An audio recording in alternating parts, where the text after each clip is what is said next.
volumes about China's military-industrial complex and its capacity to design and build some seriously advanced technology. The J-50 is regularly being flight tested, it's clearly capable of flying and landing repeatedly, and that alone is a major testament to China and its pilots. Just a few days ago, a brave Chinese photographer threw away his future to show the world a single image. Outside the airfield of Shenyang Aircraft Corporation, that photographer spotted an extraordinary sight, an aircraft known officially as the JXDS, but better known in global military aviation circles as the J-50. Since it was first spotted in late 2024, the J-50 has been the subject of intense speculation, thought to be a fighter aircraft so advanced it could put America's F-22 and F-35 to shame. As for the photographer who spotted it, we don't know his name, and we likely never will, but we know that when he spotted the J-50 on the ground, he leapt into action. He scaled the airfield's fence, snapped a photo, and, well, now you're looking at it.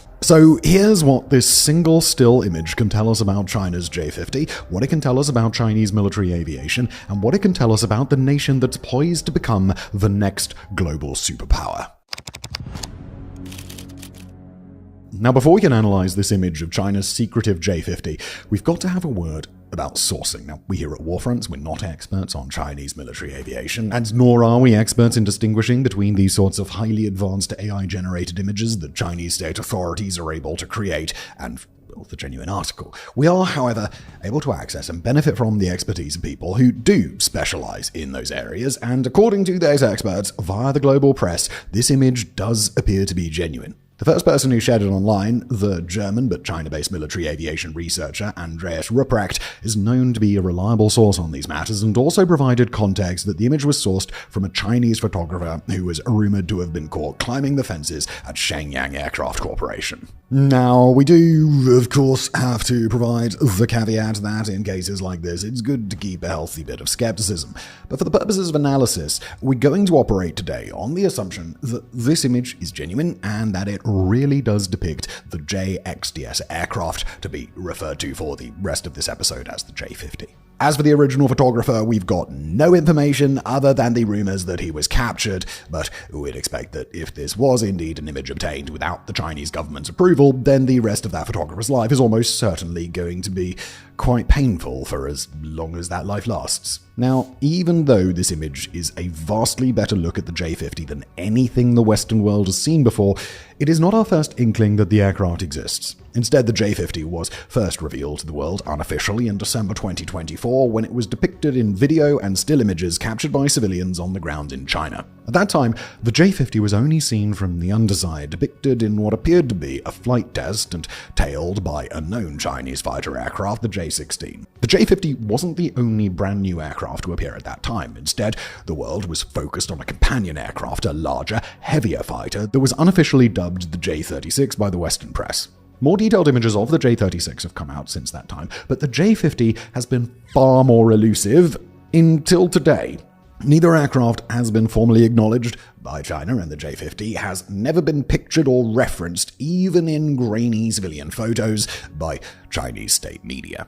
Of course, the world wasn't totally in the dark about the aircraft's existence, and thus military aviation analysts were able to come to a few basic conclusions about what the J-50 probably was. Most important, it appeared to be a highly advanced combat aircraft likely to fall within the category of a sixth-generation fighter jet. While fighter generations, they're not a standardized metric, they are a useful way of understanding the advances in combat aircraft over time, and a sixth-generation fighter would exist at the cutting edge of today's military technology. A fourth-generation fighter is the boilerplate fighter jet, something like America's F-16, Europe's Eurofighter, Russia's Su-27 or MiG-29, Sweden's Gripen, or China's J-10.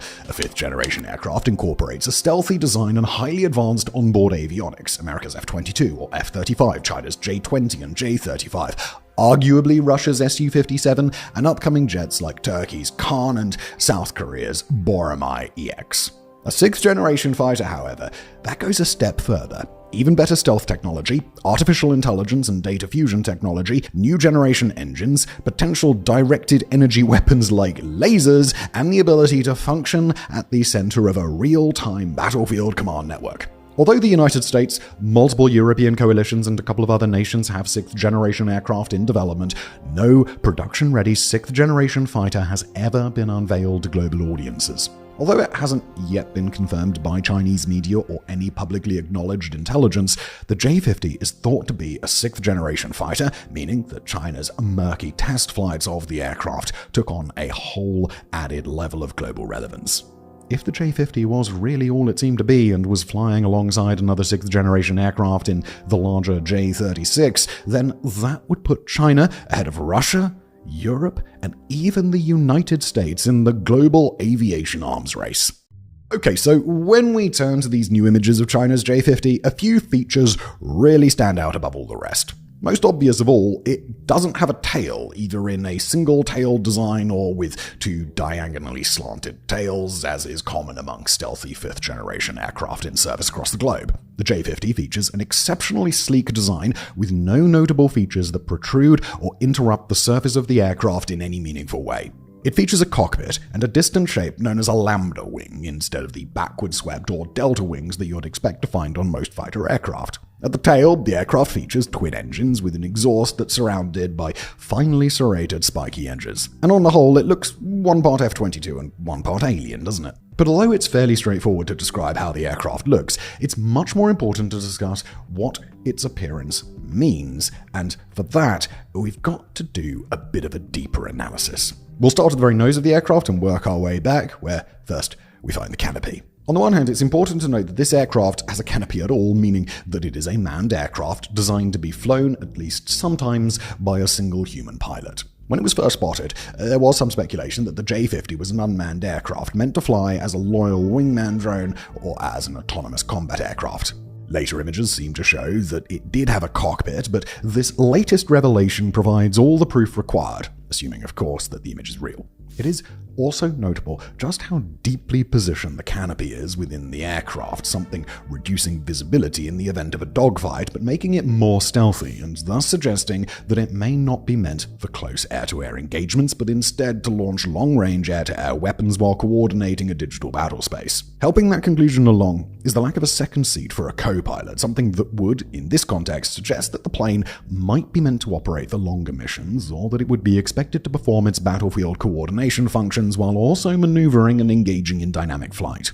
A single pilot can coordinate battlefield assets in that way, but they'll be more effective in doing so if their aircraft can hang back, stay hidden, and spend a few minutes on autopilot while they handle other tasks. Underneath the cockpit, on the underside of the fuselage, is a small protruding glass bulge that seems to house an electro-optical targeting system. That's a type of digital sensor that provides a high-quality, real-time view of targets, identifying, laser designating, and tracking those targets over time, whether they're on land, on sea, or in the air.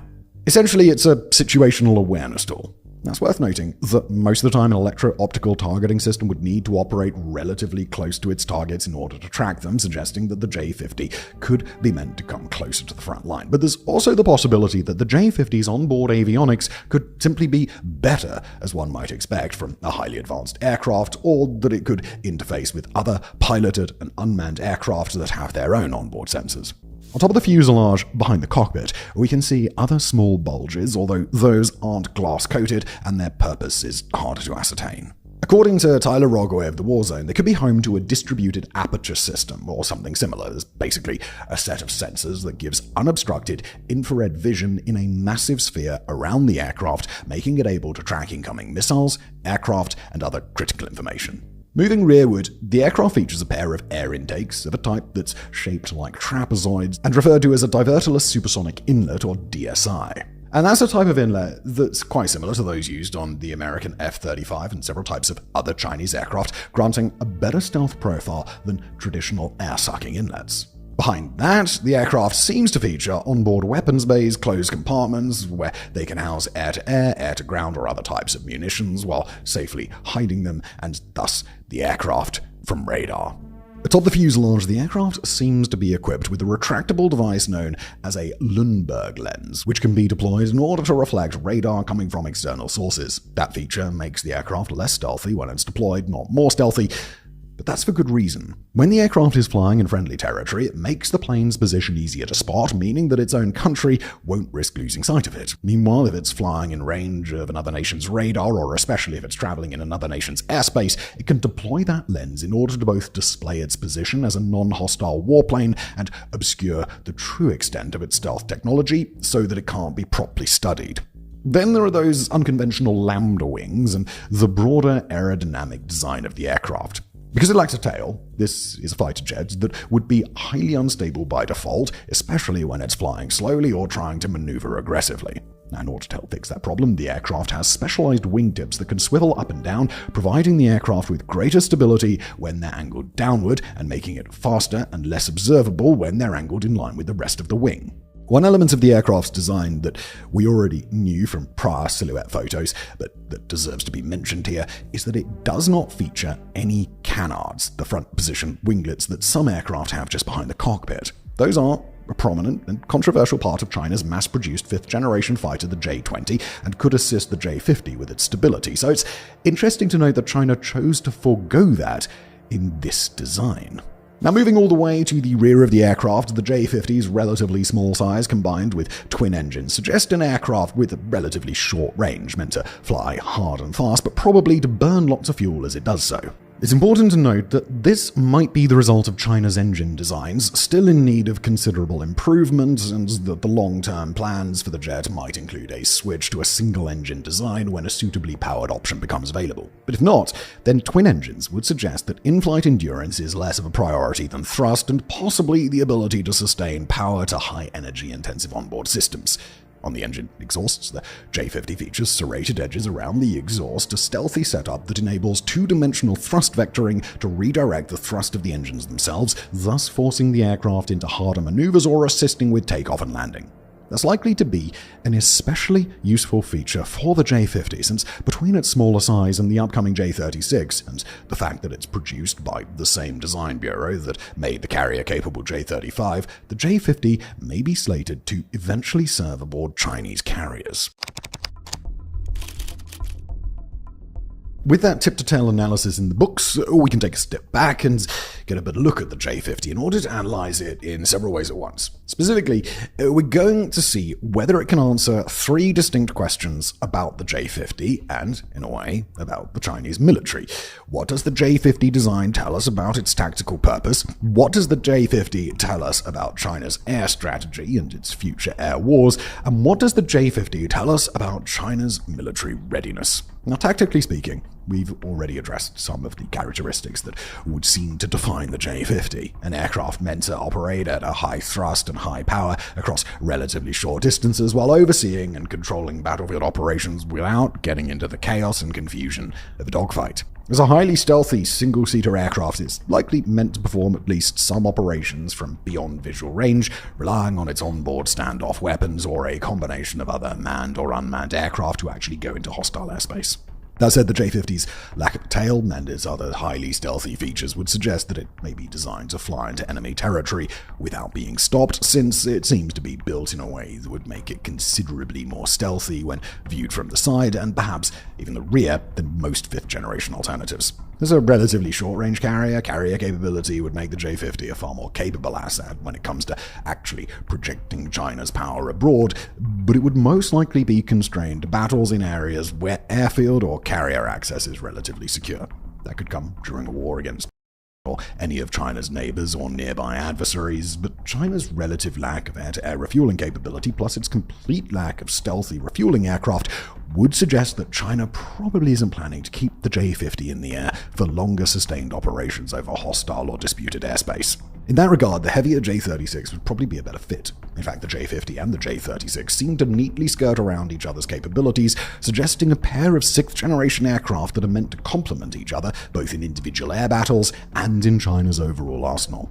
Where the J-50 seems to prioritize power and maneuverability, the J-36 seems to prioritize endurance and payload capacity. Where the J-50 may be carrier-capable with a single pilot, the J-36 seems to be fully land-based with a pilot and co-pilot sitting side by side. It's worth noting that a third potential tailless combat jet was recently spotted back in August, but the details on that shadowy aircraft are sorely lacking at this time. In terms of grand strategy, China's emphasis on producing a fighter aircraft like this and producing what seems to be multiple sixth-generation fighter aircraft at once would suggest that China's focus is on advancing technological capability as fast as possible. That's not something China would expressly need to do if it planned only on going up against nearby adversaries like. But those capabilities would be very important if China was planning on a sustained military engagement against a nation like the United States, Japan, South Korea, or even Europe or Russia. At the same time, the observable features of the J-50 don't suggest an aircraft that's meant to wage an intercontinental war, or if it was, then it would need to be built in considerable numbers and operate off of far more aircraft carriers than China will have anytime soon. Indeed, the J-50 seems to come with the sort of range that would make it ideal for fights closer to home, perhaps bridging the strait between China and crossing the East China Sea to hit South Korea or the southern islands of Japan, or squaring up with American assets stationed on Okinawa. Places like Vietnam, Myanmar, and perhaps most importantly northern India would also be entirely within range. And if the J-50 truly is a sixth-generation fighter jet, then that's just more confirmation of what we've known about China for some time now. That this is a nation focused on building a highly integrated, high-tech air arsenal combining manned fourth-generation aircraft, stealthy fifth-gens, unmanned collaborative combat drones, unmanned reconnaissance assets, and more, all controlled in real time by a sixth-generation overseer. And finally, the apparent status of the J-50 speaks volumes about China's military-industrial complex and its capacity to design and build some seriously advanced technology. Over the last couple of decades, there's been plenty of talk about China's theft of advanced intellectual property and data from Western nations, and deservedly so,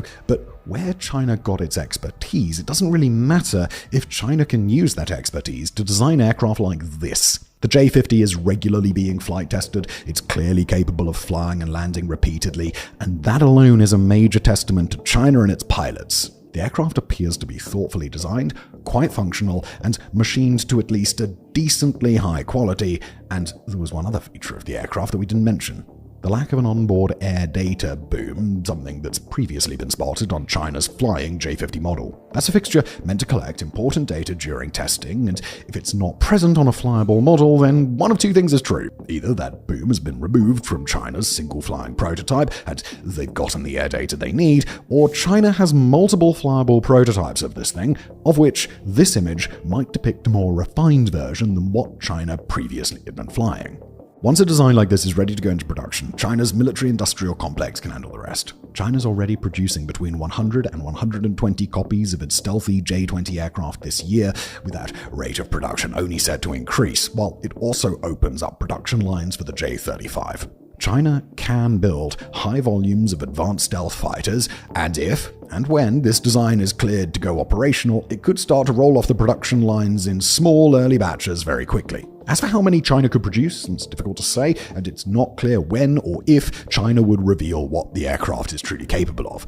But perhaps the real question is a really simple one. How many of these aircraft would it take to decisively shift an air war over time to China's favor? And if we suggest that China could tip the scales with, let's say, half a dozen or 10 or 15 of these fighters at their disposal, each coordinating massive aerial contingents over different zones of the battle space, then how quickly could China get there? And could China get there quickly enough so that America's F-47, Japan's Tempest, and other adversarial sixth-generation fighters couldn't be there to match it? Beat America to the punch on a sixth-gen aircraft, and China may very quickly begin to realize some of its greatest ambitions.